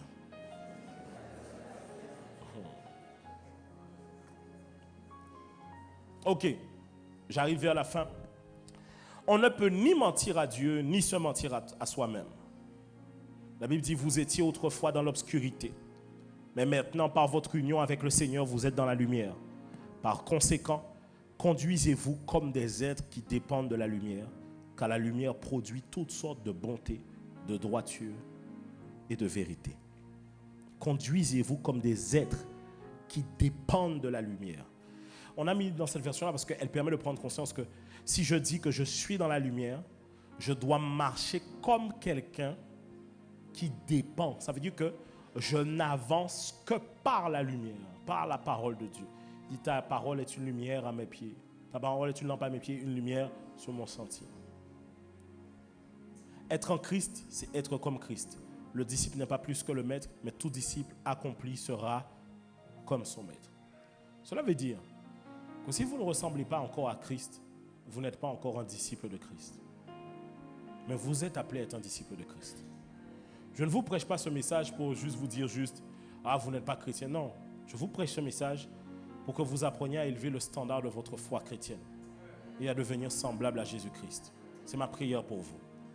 Nous allons terminer avec 5 niveaux d'intimité avec Dieu. 5 niveaux. Premier niveau d'intimité, c'est les oui-dire. Je vais vous envoyer les oui-dire. Alors, les oui-dire, bon, il y a quelque chose écrit, mais je vais pouvoir le retirer sur le graphique tout à l'heure. Ah, merci. Ah, j'ai cru que c'était moi. Je me suis dit, moi qui ai mis ça. Ok, ici, c'est Christ. Les oui-dire, ils sont juste à côté là. Les oui-dire, par exemple, ce sont les gens qui étaient avec Bartimée lorsque Bartimée a entendu parler de Christ et qu'il a commencé à crier fils de David. Il y a des gens qui l'ont arrêté pour l'empêcher de crier. Les oui-dire, c'est eux. Les gens qui ont entendu parler de Jésus. Ça ne veut pas dire qu'ils ne connaissent pas Jésus, mais en réalité, ils ne connaissent rien de Jésus. Parce que rappelez-vous, je vous ai enseigné une fois ici qu'il y a 3 niveaux de connaissance. Le terme connaissance en grec vient du terme que vous connaissez, on a déjà vu ça ici, ginosko. On est bon jusque-là? Ginosko. Le premier niveau de connaissance, c'est le fait de j'ai oui dire de quelque chose. Ginosko, par exemple, c'est le fait que quand je suis malade, je sens des symptômes à l'intérieur de moi. Le deuxième niveau de connaissance, c'est diagnosko. C'est de là que vient le terme diagnostic. Donc le deuxième niveau de connaissance, c'est le fait d'avoir comme diagnostiqué et analysé quelque chose. Et le dernier niveau de connaissance, c'est épiginosko. C'est là qu'on a le résultat de l'examen, de l'analyse que l'on a fait. Donc par exemple, il y a des gens qui disent vous connaître, mais ils ne vous connaissent que ce sur quoi ils ont entendu parler de vous. Mais ils n'ont jamais pris le temps de parler avec vous pour soupeser un peu qui vous êtes. Par exemple, regardez, votre visage est tellement fermé, les gens pensent que vous êtes tout le temps fâché. Il y en a des fois, tu leur dis, mais pourquoi ton visage est comme ça? Mon visage est comment? C'est difficile, il faut appuyer comme ça pour Hein? Voilà. Donc les gens disent, par exemple, vous savez, des fois les gens, quand je parlais avec les gens, je me suis dit que je crois que sur mes réseaux, je dois renvoyer une image un peu... je crois que je dois renvoyer une image un peu genre en mode... parlez pas, quoi. Non, c'est vrai. J'ai l'impression que c'est cette image-là que je renvoie. Genre, ne parlez pas. Moi, alors que si tu me connais, j'essaie de faire maintenant beaucoup plus de machin pour ne pas que tu me manques de respect. Tellement je suis très friendly. En backstage, tu crois que je vais faire quoi? Je vais jouer au shalom toute la journée. Frère, il faut des vacances quand tu es un pasteur. Tu parles de Dieu tout le temps, tu pries Dieu tout le temps, tu cherches Dieu tout le temps. Si tu dois tout être en mode, ça ne va pas être possible. Vous me suivez ou pas? Donc moi, j'aime chill, j'aime manger des grillades, j'aime faire des brasses dans une piscine. J'aime ça. Tu me suis ou pas? Mais des fois, les gens, quand je leur parle, ils me disent, mais je croyais que... Par exemple, moi, je suis du genre, si je t'ai vu sur les réseaux, j'ai vu ton travail, j'ai vu ton truc, je ne vais pas faire genre quand je t'ai vu, je ne t'ai pas vu. Les Guadeloupéens, ils aiment faire ça. Ils te voient quelque part. Moi, et c'est ça qui m'a... Moi, franchement, je t'ai vu. Oh, comment vas-tu? J'ai vu ce que tu fais. C'est pas mal. J'aime bien. Moi, je ne suis pas comme ça. Mais si j'aime bien, quand on a Katimini, quand on dit, je vais faire semblant. Non.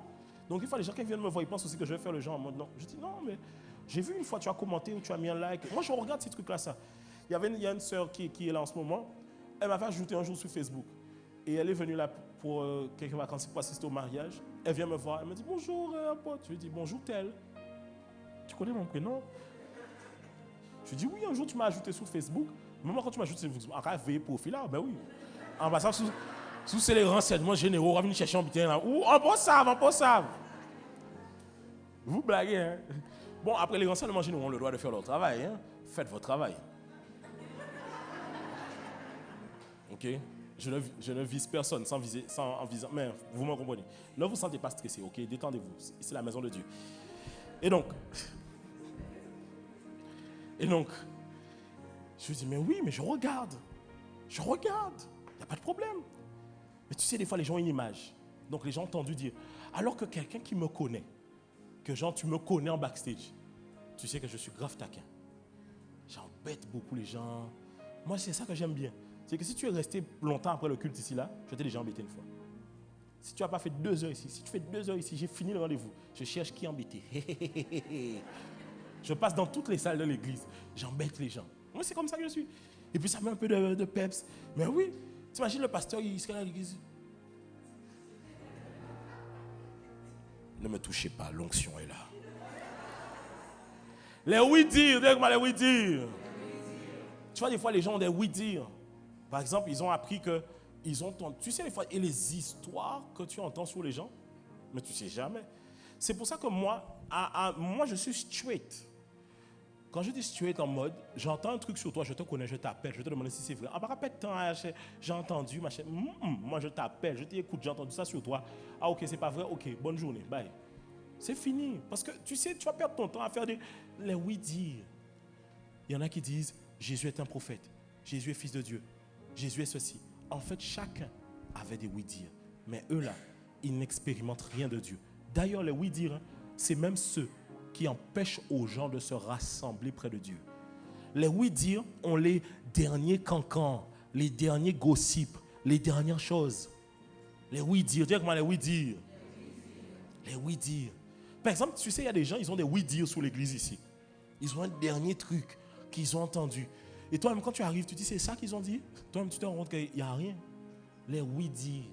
Faites attention aux oui-dire, surtout sur les gens. Parce que souvent, vous acceptez les oui-dire que vous entendez sur les gens jusqu'au jour où ça vous attrape, vous. C'est comme sur Twitter. Faites attention, si vous êtes tout le temps sur les sauces sur les gens sur Twitter, le jour où il y a une sauce sur vous, là, il faut aimer le Colombo. Il faut le goûter, il faut le manger aussi. Non. Tu sais, hein? Parce que, en fait, le jour où on sait que tu as critiqué beaucoup, le jour où ça t'attrape, tout le monde dit, mais tu étais dedans, on va te rendre bien ce que tu as fait pendant longtemps. Les oui-dire, dis-moi les oui-dire. Tu sais, les oui-dire, il y a beaucoup de choses dedans. Par exemple, il y a un oui-dire, je te donne un exemple.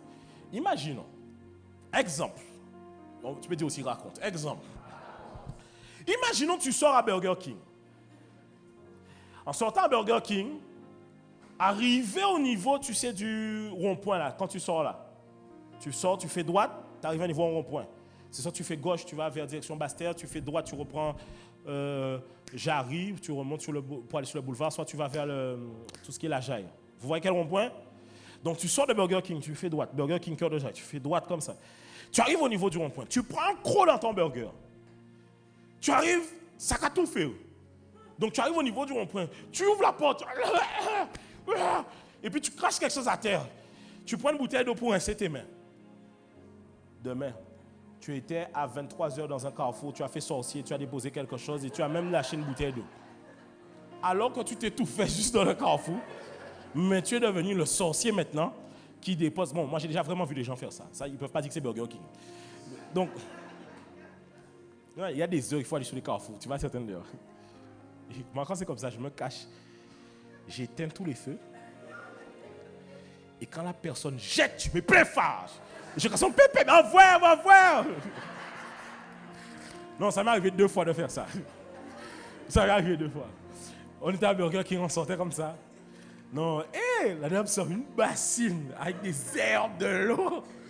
Je me dis que, ça c'est un travail qui doit marcher, ça. Hein? Ça, si ça ne marche pas, c'est pas bon. Hein? Mon rabat, si regarde des affaires là aussi, va marcher. On bassine l'eau et c'est pour moi. Mais quand même, il y a des trucs qu'on vous demande. En tout cas, je dis à ma femme, attends. Ce gars, vite. J'ai tellement faim. En plus, c'est voiture pas faire des autres. Donc, quand elle vient, elle balance. Plein phare. Enfin, pourquoi on a couru?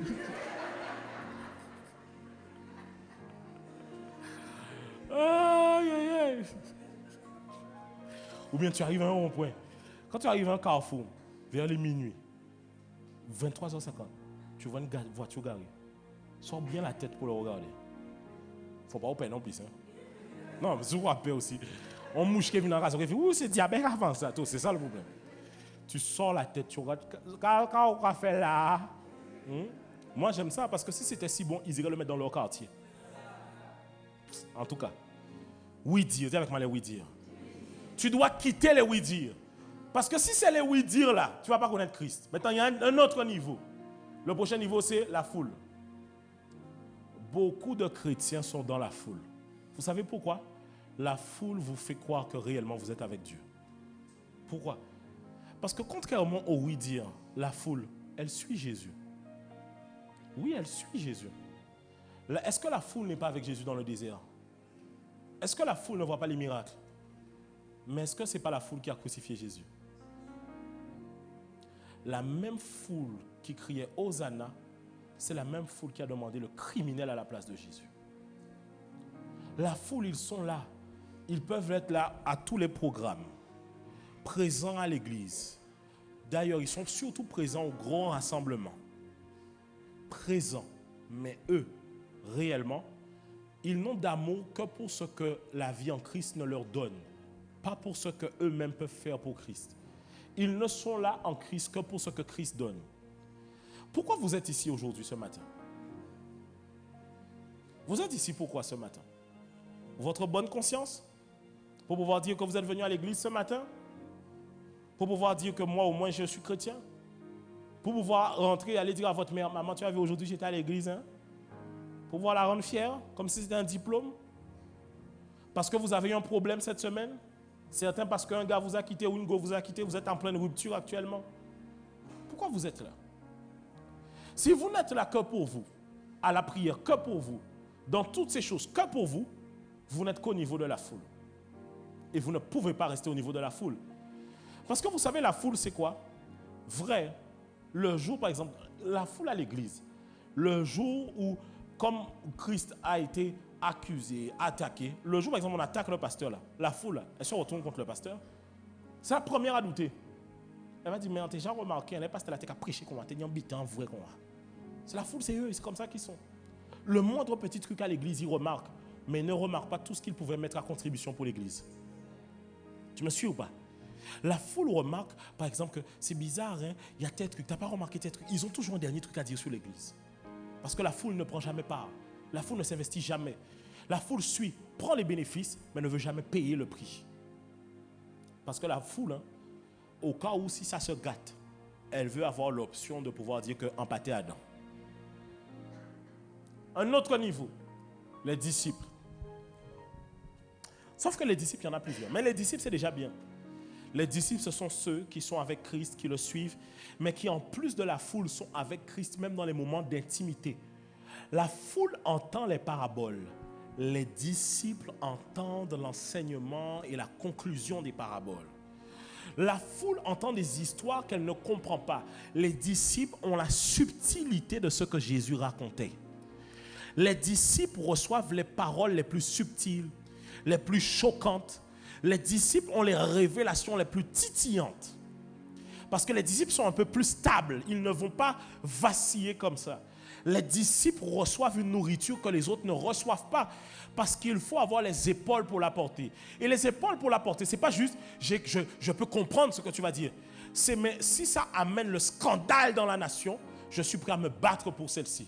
Parce que quand Jésus a dit il faut manger ma chair et boire mon sang, c'est un scandale dans la nation. Mais est-ce que tu avais les épaules pour pouvoir résister avec lui si on venait le chercher? Les disciples, ce n'est pas tout le monde. Les disciples, c'est ceux qui ont prouvé par leurs agissements, par leur vie, qu'ils sont capables de suivre l'enseignement. Les disciples, ce n'est pas tout le monde. D'ailleurs, je vais même vous dire, dans les disciples, même dans le cadre de l'église, on peut mélanger ça avec, par exemple, les fils dans la foi. Les fils dans la foi, ce n'est pas tout le monde. Ce n'est pas vrai. C'est les gens qui ressemblent à l'enseignement que l'on aura donné. Les gens qui ne négocient pas avec. Ils sont déjà dedans. Ils sont affermis là-dessus. Et en backstage, ils reçoivent les révélations. En backstage, ils reçoivent la compréhension des miracles. On prie aussi pour eux, pour qu'ils puissent faire des miracles, pour qu'ils puissent accomplir des signes et des prodiges. Dites-moi, les disciples, ils étaient, je crois, au nombre de 70, avec Christ. Quand Jésus les envoyait 2 à 2, ils ont chassé des démons. Ils ont vu les miracles. La foule cherche les miracles. Les disciples accomplissent les miracles. La foule cherche les miracles. Les disciples accomplissent les miracles. La foule veut ce que Jésus peut donner de mieux. Les disciples veulent ressembler à Jésus-Christ. Mais parmi les disciples encore, il y a un autre niveau. Les 12. Parmi les 70, il y en a 12. Eux là, ils veulent être encore un peu plus proches parce qu'ils se disent que nous voulons porter considérablement la charge qu'il y a, considérablement l'œuvre que Jésus est en train d'accomplir. Les 12 ont tout quitté. Les disciples ont tout quitté. Mais les 12, on est venu les chercher. Ils ont tout quitté. Ils ont tout abandonné. Les 12, et attention, vous allez voir ici que Jésus demande quoi dans Matthieu 28? Matthieu 28, 18, il dit quoi? Allez faire de toutes les... 28, 19, il dit, allez faire de toutes les nations des disciples. Cela veut dire que, en fait, Dieu veut que tu arrives à ce niveau-là. Ça. C'est ce niveau-là. Le minimum pour Dieu, c'est ça. La foule, là, c'est les chrétiens d'aujourd'hui. C'est ça, les chrétiens d'aujourd'hui. C'est ça, la foule. Tu sais, les gens qui regardent au loin, qui disent, ouais, c'est pas mal, hein, de temps en temps, je viens. Mais ça, c'est la foule. Dieu veut que tu deviennes un disciple. Il veut que tu te rapproches de lui. Il veut que tu deviennes beaucoup plus intime de lui. Jésus a des choses à te confier, mais il ne peut pas te confier si tu es si éloigné que ça. Vous savez que les choses les plus délicates qu'un homme dit, c'est lorsqu'il est couché sur le lit avec sa femme. C'est là mis en la bombe. Parce que alors qu'on est en train d'aller dormir, c'est là qu'on lâche les dernières infos. Les disciples, c'est l'époux, c'est Christ, c'est eux qui sont avec Christ, ils sont l'église même. Dieu leur donne les choses secrètes. Mais les 12 veulent porter par-dessus tout. Les 12 ne quittent pas. Les 12 sont stables. Même quand il y a des choses qui scandalisent les disciples, les 12 sont quand même là. Parce que pourquoi? Parmi tout le monde, hein, à un moment donné, même les disciples ont été scandalisés. Quand ils ont entendu qu'il faut manger la chair, boire le sang, ils ont été scandalisés. Mais les 12 là sont restés sur leurs appuis. Pas tous, mais sont restés quand même sur leurs appuis. Ils sont restés fermes. Ils savent en qui. Pierre disait, nous savons en qui nous avons cru. C'est pour ça que je vous ai dit dès le début du message, si vous n'êtes pas sûr de en qui vous croyez là, est-ce que vous allez pouvoir maintenir votre foi jusqu'à la fin de ces temps? Dis à ton voisin, tu es où? Tu es où? Mais ce n'est pas fini. Après les 12, il y a une autre catégorie. Les intimes. Et eux, parmi les 12, c'est les 3. Pierre, Jacques et Jean. C'est eux qu'on amène à la montagne pour prier. On n'amène pas n'importe qui à la montagne pour prier. C'est eux qu'on amène dans le lieu secret pour leur montrer, voici comment je prie, voici comment je fais, voici mon secret. C'est eux à qui on confie certaines choses. Jean, fils, voici ta mère. Pierre, l'église sera bâtie sur toi. Jacques, tu prends la responsabilité de Jérusalem.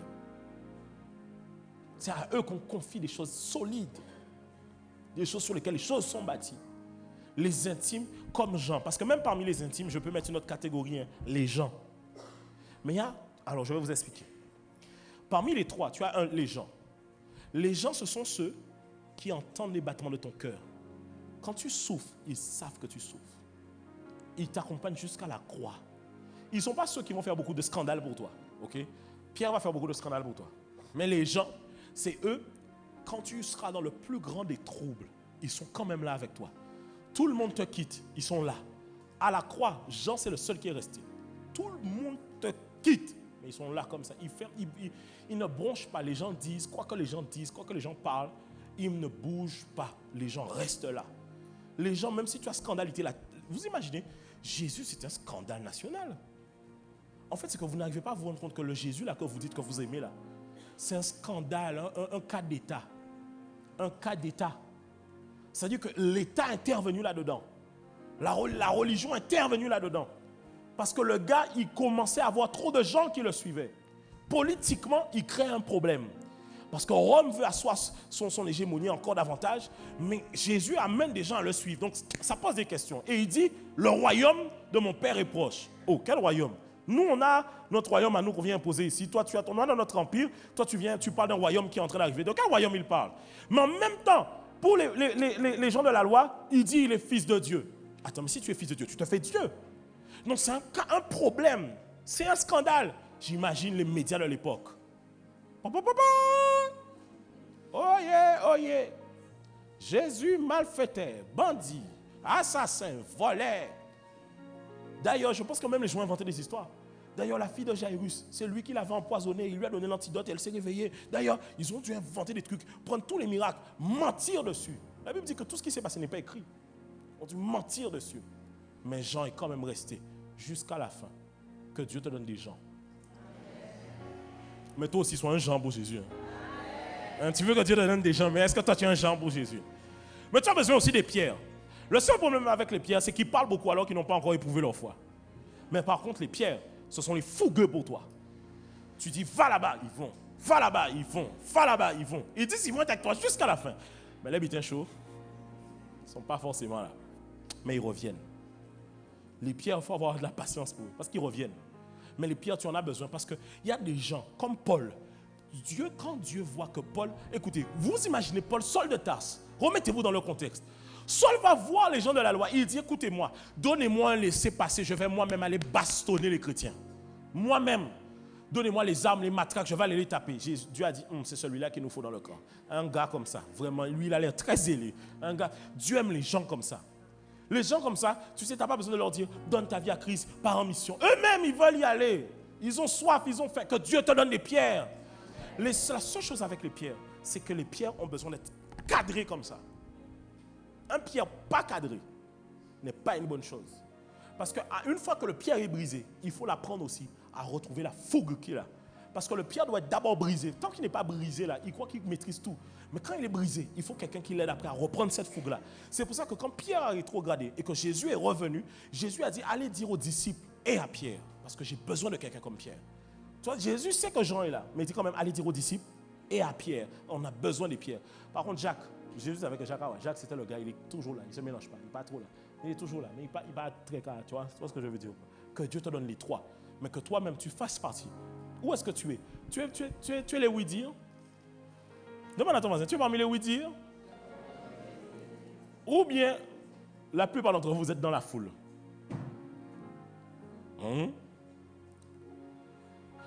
Ou bien vous êtes chez les disciples? Tu dois quitter la foule pour rentrer parmi les disciples. Et ensuite, au fur et à mesure, ça se passe au fur et à mesure, ce n'est pas tout de suite, mais ça se passe au fur et à mesure de disciples. Tu passes à les 12, des 12, tu passes aux intimes et tu te rapproches de Christ. Parce que l'apôtre Paul disait ceci, mes enfants pour qui j'éprouve les douleurs de l'enfantement, jusqu'à ce que Christ soit pleinement formé en vous. Donc cela veut dire que, en tant que pasteur, quand je vous prêche et je vous enseigne pour qu'au fur et à mesure, vous vous rapprochiez du modèle de Christ. Si je ne vous prêche pas ça, je ne fais pas un bon travail en réalité. Le meilleur des travails, c'est de vous rapprocher des oui-dire et de vous faire passer les échelons de la foule, les disciples, les 12, les intimes, jusqu'à ce que Christ soit pleinement formé en vous. C'était mon message pour vous.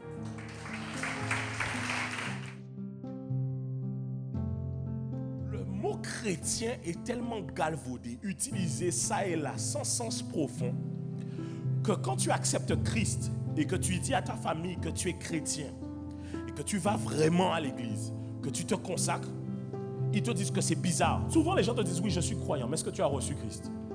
Parce que tu peux croire que... Je te donne un exemple. Je peux croire que tu existes. Mais si tu toques devant chez moi, je crois toujours que tu existes. Mais est-ce que je t'ai laissé rentrer? Donc, il est facile de croire en Dieu, mais il est beaucoup plus difficile de le laisser entrer dans notre vie. Donc, la question, ce n'est pas de savoir est-ce que tu crois en Christ. La question, c'est de savoir est-ce que tu l'as reçu dans ta vie. Si la vie chrétienne, c'est juste « j'ai évolué », quelle est la différence à aller dans un club de philosophie? Quelle est la différence à aller dans un truc de coaching? Tu évolues aussi là-bas. Mais l'évolution, cela veut dire que de là où j'étais, je deviens simplement une meilleure version avec ce que j'étais. Mais la vie en Christ, c'est pas ça. La vie en Christ, c'est je suis mort et je ressuscite.